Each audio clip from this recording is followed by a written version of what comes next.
તો એક મહત્વના સમાચાર મળી રહ્યા છે, નજર કરીએ મહત્વના સમાચાર પર।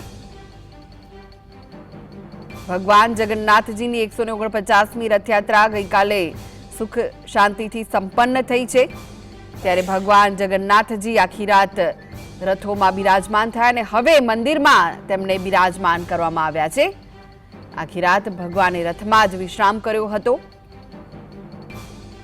ત્યારે આજે તેમને મંદિરમાં ફરી એકવાર સ્થાપિત કરાયા છે।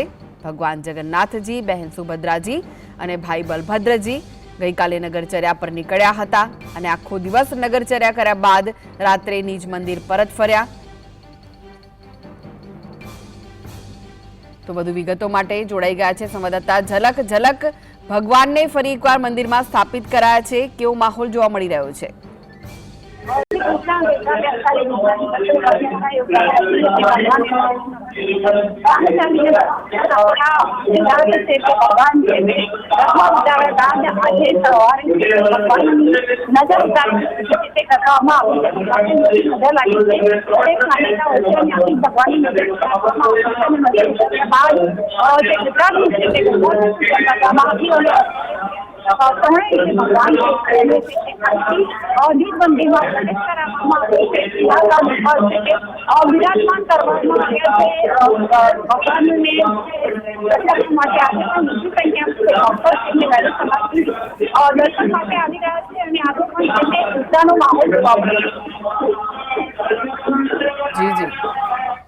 જી આભાર ઝલક માહિતી આપવા માટે। તો ભગવાનને ફરી એકવાર મંદિરમાં સ્થાપિત કરાયા છે। આજે સમગ્ર વિધિ કરવામાં આવતી હોય છે, તેની સાથે પણ એક કથા જોડાયેલી છે। ભગવાન પોતાના ભાઈ બહેન સાથે નગરચર્યાએ નીકળ્યા, પરંતુ તેમની પત્ની રૂકમણીને ન લઈ ગયા અને તેના કારણે રૂકમણીજી રિસાઈ ગયા અને પછી તેમણે ભગવાનને કહ્યું કે તમે આખી રાત આખો દિવસ તમારા ભાઈ બહેન સાથે નગરચર્યાએ નીકળ્યા છો, તો હવે રાત પણ તમે બહાર જ રહો અને એટલે જ તેમને મંદિરમાં પ્રવેશ નથી આપવામાં આવતો।